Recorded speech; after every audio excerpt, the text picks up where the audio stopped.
You ask Tiger to solve. This deals with linear equations with one unknown. The final result is x equals -6. Let's solve it step by step. Simplify the expression. Expand the parentheses. Group like terms. Simplify the arithmetic. Group all constants on the right side of the equation.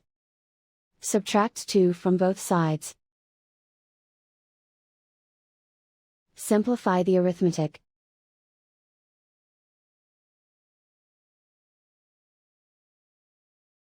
Isolate the x. Divide both sides by -4. Cancel out the negatives. Simplify the fraction.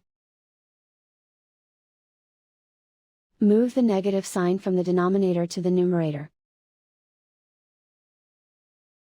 Find the greatest common factor of the numerator and denominator. Factor out and cancel the greatest common factor. And so the final result is x equals -6.